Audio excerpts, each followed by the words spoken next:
The first time I saw the thing in my room, I thought it was a pile of clothes. The next morning, there were claw marks carved into the floor beside my bed. I was 9 years old when my family moved into that house, a small, aging place at the end of a quiet street where kids rode bikes until sunset and porch lights flickered on one by one. From the outside, it looked normal. Safe, even. But the moment we moved in, the house felt wrong. Not haunted in the way movies make it look. Worse. Like something inside the walls was awake and watching us. My mom always blamed the noises on the house being old. Pipes knocking. Wood settling. Wind against the windows.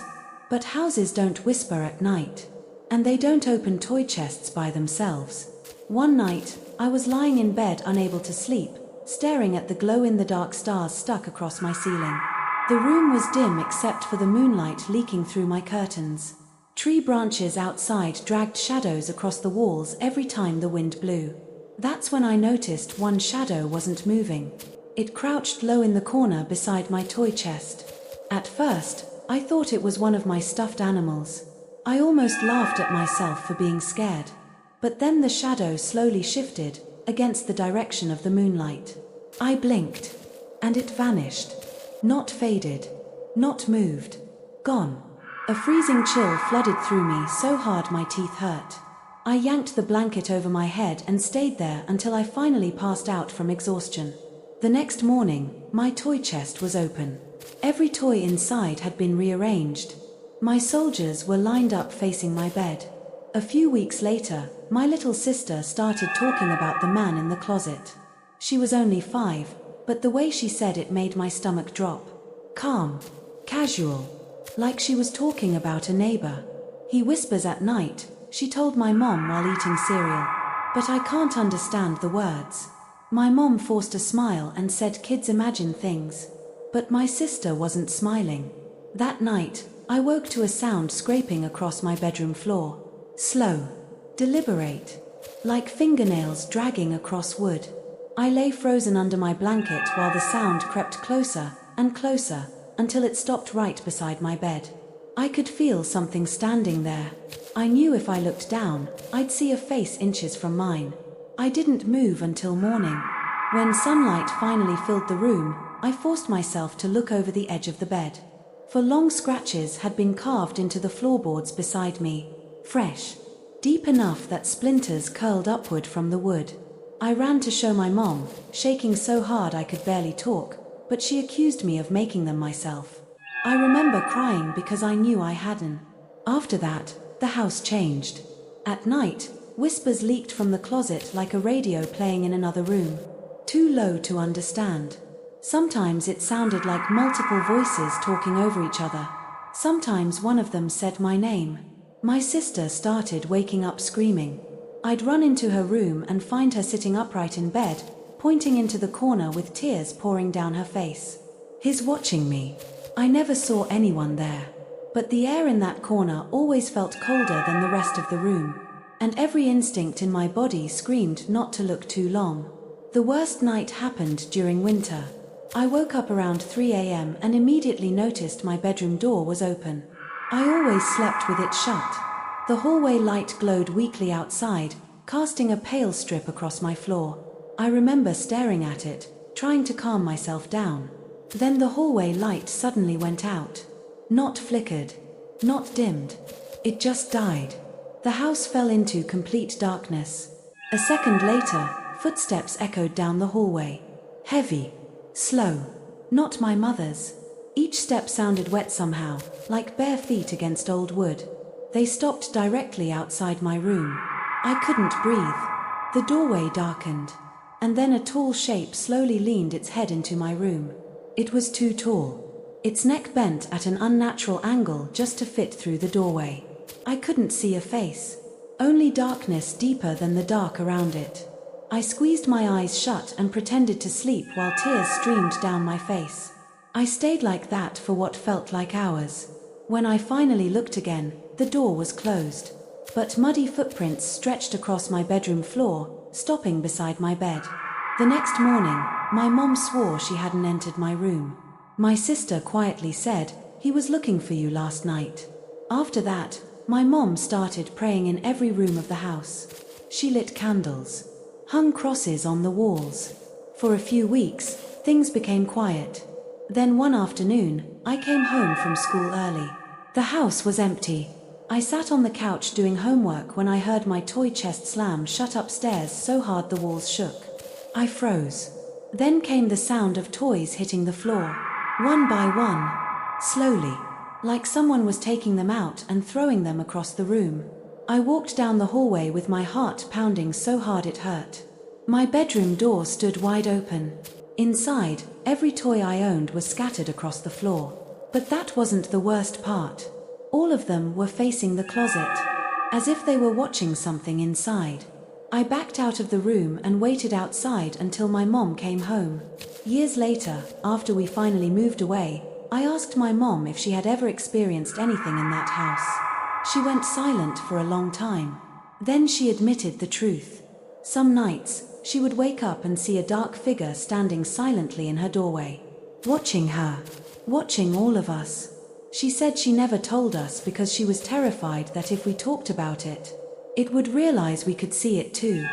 Even now, years later, I still can't sleep with my feet hanging off the bed, because part of me still believes something is waiting underneath.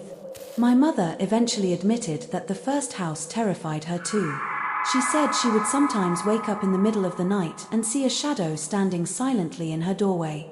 At first she thought it was a man, maybe someone who had once lived there, but the longer we stayed in that house, the more she realized it wasn't human. She never told us the full story. Maybe because she was scared. Maybe because saying it out loud would make it real. But I know what I saw. And I know my sister saw it too. Even now, as an adult, whenever the house is quiet late at night, I still hear that sound in my head. Nails dragging slowly across a wooden floor. And every single time, it takes me right back to the next house. The second house was supposed to be a fresh start. I was 10 years old when my mom remarried, and we moved into a larger home in a quiet neighborhood surrounded by tall trees and empty streets. Compared to the old place, it felt modern, cleaner, safer, at least during the day. At night, it felt like enemy territory. My bedroom sat at the very end of the hallway, isolated from the rest of the house like a bunker cut off from the main line. 2 large windows overlooked the backyard, and the closet was deep enough that you couldn't see the back wall unless you stepped all the way inside. I hated that closet almost immediately. The first night in the new house, I woke up around midnight to a faint sound coming from inside it. Soft movement, like someone brushing against hanging clothes. At first, I told myself it was nothing. Old pipes. The house settling. Wind pressing against the walls. That's what people always say when they hear something they can't explain. But then the closet door trembled. Not swinging open, just shaking slightly, like someone on the other side had rested their hand against it. Every muscle in my body locked up. I wanted to run to my mom's room, but fear pinned me to the mattress. I stayed frozen there staring at the closet until exhaustion finally dragged me back to sleep. The next morning, the closet door stood slightly open. I knew I had shut it before bed. I asked my mom if she had gone in there during the night. She laughed and blamed the air vents. But air vents don't turn doorknobs. After that, things escalated fast. Every night felt like surviving another attack. The tapping started first. Light taps against my bedroom window. Slow. Patient. At first, I thought it was tree branches brushing against the glass, but there weren't any branches close enough to reach the second floor. Still, the tapping continued night after night. Sometimes for minutes at a time. Whenever I pulled the blanket over my head, it would stop instantly, almost like whatever was outside knew I was hiding. One night, I finally forced myself to look. And I wish I never had. A pale human hand was pressed flat against the outside of the window. The fingers were long and unnaturally thin. The skin looked grayish-white, stretched tightly over the bones. And the worst part, the hand was on the second floor. There was no ladder outside. No balcony. Nothing for anyone to stand on. The hand stayed there without moving, just pressed against the glass like it was feeling for a way inside. Then slowly, painfully slowly, It slid downward and disappeared into the darkness below. I didn't sleep for the rest of the night. When I told my mom the next morning, she laughed at first, thinking I was joking. But when she realized how serious I was, her expression changed. She tried convincing me it was a dream, the kind where you wake up but your mind is still trapped halfway asleep. But I knew what I saw. My stepdad mocked me too, saying I wanted attention. Yet after that night, he started leaving the hallway light on until sunrise. So maybe deep down, he believed me. A month later, my 4-year-old brother started talking about the white lady. He said she visited his room at night and sat on the edge of his bed. My mom brushed it off as imagination. Until the screaming started. One night, I heard him crying so hard it sounded like he couldn't breathe. I ran into his room and found him curled under his blanket, shaking violently. When he finally calmed down, he whispered something that made my blood run cold. She was standing by my door. He said her eyes were completely black. No whites. No pupils. Just endless darkness. After that, I stopped feeling safe anywhere in the house. I started sleeping with the blanket over my head every night like it could somehow protect me. But it didn't stop the dreams. Soon I started seeing her too. The white lady. In my dreams, she stood silently in the corner of my room whispering my name over and over in a dry cracking voice, like dead leaves scraping across concrete. Sometimes I would wake up and still hear the whispering. Not in my dream, in my room. One night, I woke suddenly and saw her standing at the foot of my bed. She was impossibly tall, her head nearly touching the ceiling fan. A long white dress hung from her body, twisting slightly as if underwater.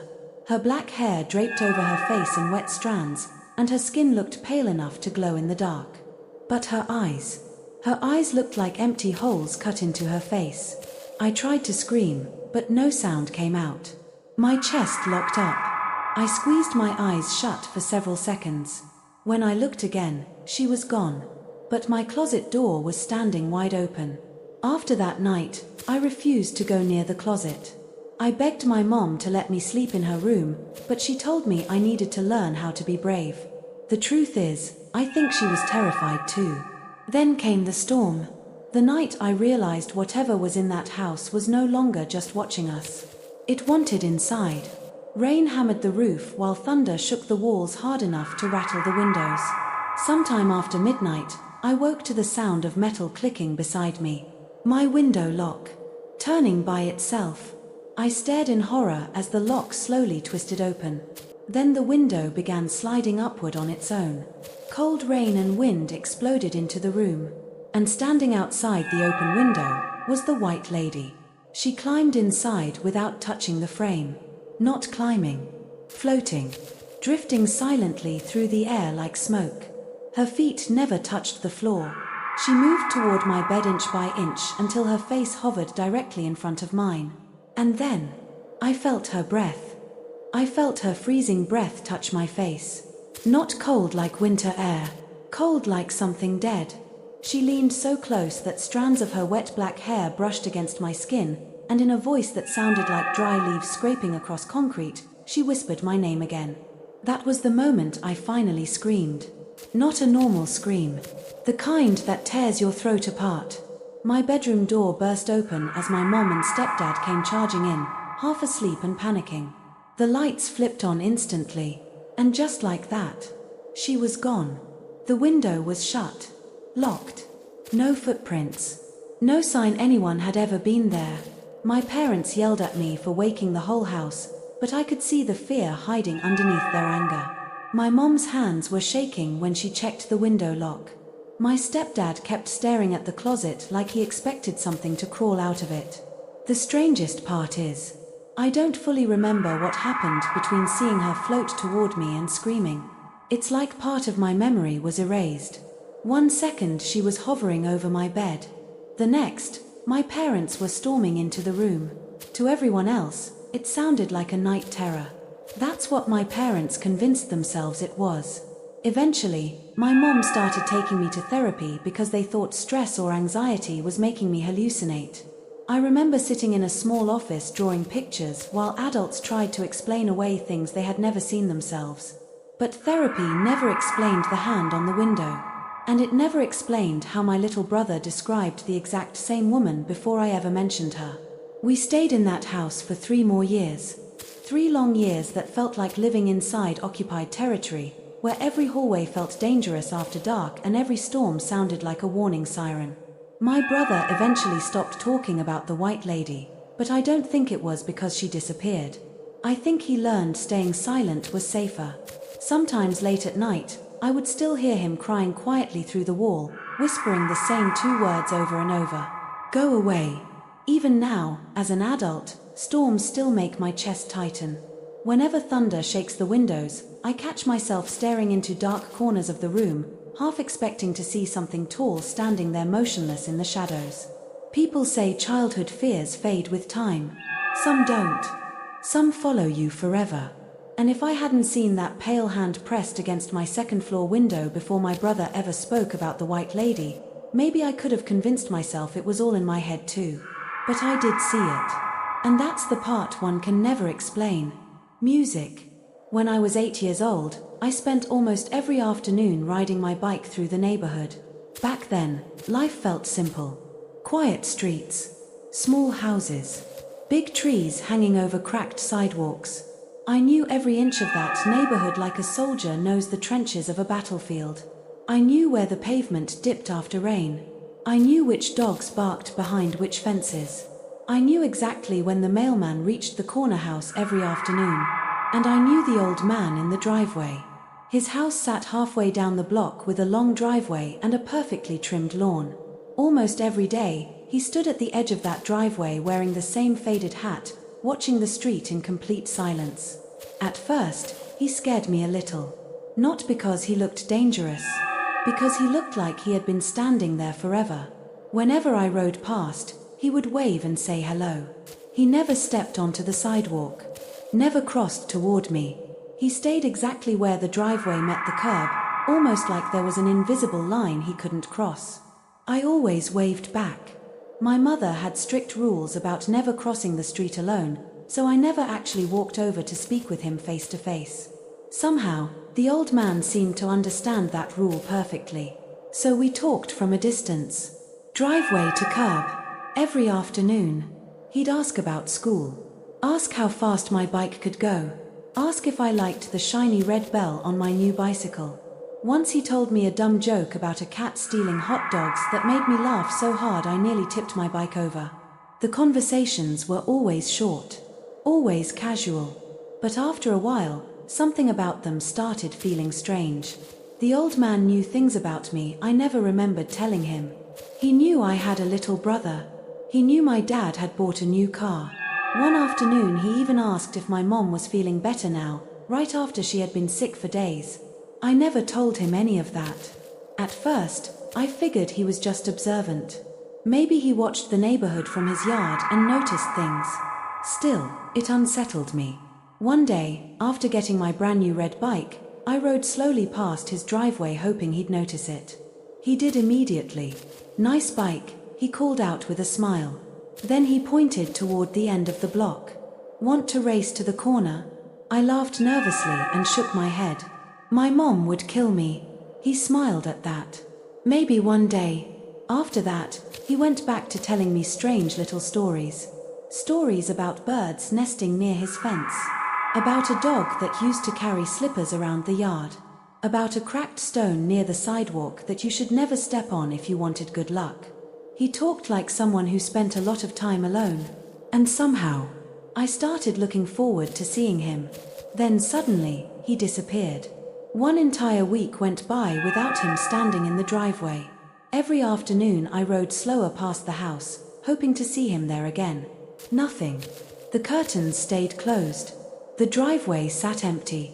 The silence around the house felt wrong somehow, like the entire place had gone still. I wanted to ask my mom if I could cross the street and knock on the door, but she refused immediately. No wandering into strangers' yards, she said. So I stayed on my side of the street. A few days later, I noticed someone new in the backyard. A woman. I had never seen her before. She had her hair tied back tightly and carried a watering can while moving slowly between flower beds behind the house. I stopped my bike farther down the road and watched quietly. She never looked toward me once. A few days after that, I saw her again sitting on the back porch holding a coffee mug. She looked tired. Not old exactly, just exhausted. After a few minutes, she stood up and opened a small side door near the back of the house. Then she disappeared inside. Something about the way she glanced over her shoulder before entering made my stomach twist. Like she was checking to make sure nobody was watching. I pedaled slowly toward the corner and waited near the side street, staring at the house, feeling like something inside it was staring back at me too. The sidewalk curved near the corner, and I stopped my bike there pretending to look down the street. Really, I was checking to make sure my mom wasn't outside watching. The neighborhood was quiet. No cars. No voices. Just the sound of wind pushing through the trees. That's when I made the decision that still bothers me years later. I crossed the street. Fast. Pedaling hard like I was breaking into restricted territory. The closer I got to the house, the stranger it felt. From across the road it had always looked normal, but standing near the driveway made it feel bigger somehow, heavier. The long driveway sloped upward toward the garage like a path leading somewhere I wasn't supposed to go.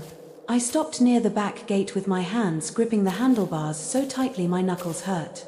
That's when the woman noticed me. She turned slowly, surprised to see a little kid standing there with a red bike. For a second I thought she might yell at me for trespassing, but instead she walked calmly toward the gate and opened it. "What are you doing back here?" she asked gently. I pointed toward the driveway and told her about the old man who used to stand there every afternoon. I told her how he waved at me whenever I rode by, how he knew my name, how he once joked about racing me to the corner one day. The moment I mentioned him, her expression changed. Not shocked, not confused, just pale. She wiped her hands nervously against her dress before speaking. "The man you're describing sounds like my husband," she said quietly. I smiled at first because I thought she was about to tell me he was inside or away on a trip. Instead, she said something that made my stomach drop like an elevator cable snapping. "He died last year." For a second, everything around me felt distant. The wind, the birds, even the sound of my own breathing. I remember staring at her while a cold emptiness opened in my chest. I asked if she had a picture of him. Without saying a word, she disappeared inside the house and came back carrying a small framed photograph. My hands felt numb as I looked at it. It was him. Same hat. Same smile. Same friendly eyes. The man from the driveway. But then she pointed to something that instantly made my blood run cold. A scar. A long pale scar stretched from the corner of his mouth nearly to his ear. I stared at the photograph harder. The man I spoke to every day never had a scar. Not even close. His face had been smooth. Round. Normal. I told her maybe I had seen something there once, like a mark he rubbed at with his hand, but she shook her head immediately. "My husband had that scar his entire adult life," she said. "Sometimes he covered it with stubble, but it was always visible." Then she repeated herself. "He died last year." And somehow, the way she said it the second time scared me even more. She explained that nobody else lived in the house. She had only recently moved back to take care of the property and fix the garden. She told me she had never seen anyone standing in the driveway. Not once. At that point, fear hit me all at once. Not movie fear. Real fear. The kind that makes your arms feel weak. I thanked her quietly and backed away down the driveway without turning around. The entire time, I had this horrible feeling that someone was standing behind one of the windows watching me leave. I rode home slowly, silent. Like after almost getting into a car accident when your hands still shake on the steering wheel and nobody wants to speak. My mom didn't ask why I looked pale when I walked into the house. She just reminded me to stay away from strangers' property. That night, sleep never really came. I kept thinking about the man in the hat. His laugh. The way he said my name. And the scar in that photograph that didn't belong to the person I remembered. The next afternoon, I rode past the house again. The curtains were open now. Sunlight touched the porch and driveway, but the old man wasn't there. I slowed down near the corner and gave a small wave anyway. Nothing waved back. Weeks passed after that. I avoided the house whenever I could. I started taking different bike routes and hanging around other streets with friends instead. Slowly, the fear faded enough that I convinced myself maybe there had been some explanation. Then one night, the voice came back. I woke suddenly to the sound of rain tapping softly against my bedroom window. At first, I thought I was still dreaming. Then I heard it clearly. My name. Quiet. Drawn out slowly. Exactly the way the old man used to say it. My entire body locked up. The voice came again from outside the house near my window, calling me, over and over. I sat upright so fast the room spun around me. Through the rain, I could still hear it repeating my name in that calm, familiar tone. I screamed for my mother and threw the blanket over my head like it could protect me. She rushed into the room half asleep and sat beside me while I tried explaining what I heard. She rubbed my back and told me it was probably just the wind outside. To calm me down, she walked over and pulled the blinds open. Rain covered the glass. The yard outside was empty. No man. No movement. Nothing. My dad checked every door and window in the house with a flashlight while rain hammered against the roof. Seeing him walk through the hallway actually made me feel safer for a moment. But when I insisted I heard someone outside calling my name, my parents gave the same explanation adults always give frightened children. You were dreaming. The next morning, my throat hurt from screaming so hard. At school, I told a few friends what happened, and they laughed immediately. One of them dared me to stand in the old man's driveway at night and call his name out loud. I never accepted that dare. Not even once. After a while, life moved on. The years passed. Families moved away. Houses got repainted. New cars filled old driveways. Eventually, the woman's house sold too. I remember seeing movers carrying boxes out while workers painted the porch and replaced the fence. Everything changed. Except my memory of that man. I grew older, learned new streets, made new friends. Then eventually I left for college at 18, and my parents sold our house while I was away. I never lived on that street again. But even now, sometimes when rain hits my window late at night, I still hear that calm voice in the dark outside, calling my name from the other side of the glass. Even now, decades later, that memory still sits inside me like shrapnel that never healed properly. Small, hidden, but always there.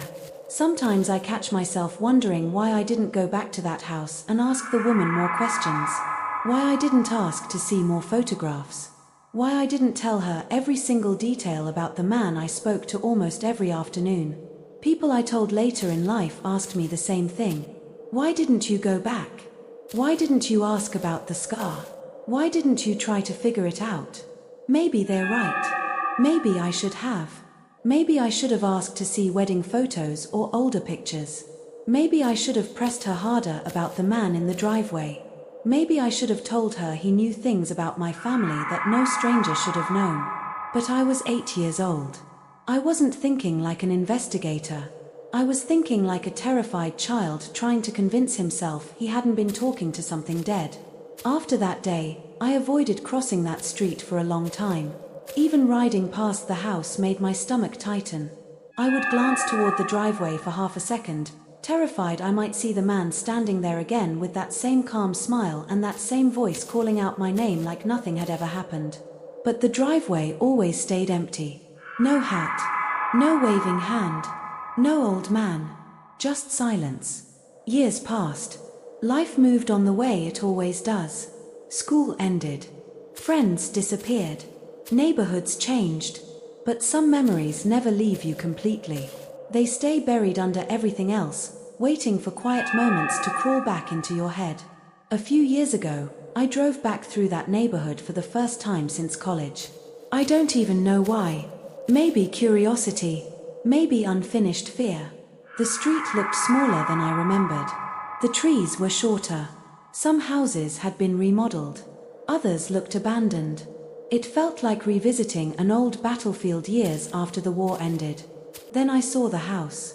The same long driveway. The same yard. Different cars parked outside. and near the corner, a little kid rode slowly past on a bicycle. For 1 second, my chest tightened so hard I almost pulled over. I wanted to ask him if anyone ever stood in that driveway talking to people. I wanted to ask if he'd ever heard someone calling his name at night. I wanted to know if the old man in the hat had ever come back. More than anything, I think I wanted proof that I hadn't imagined any of it. Just one answer. One small piece that would finally make sense of the memory I've carried my entire life. But I never stopped the car. I kept driving. And as the house disappeared in my rearview mirror, I realized something that still unsettles me to this day. Part of me was afraid of what the answer might be. Because if another child had seen him too, then maybe the man in the driveway never really left at all.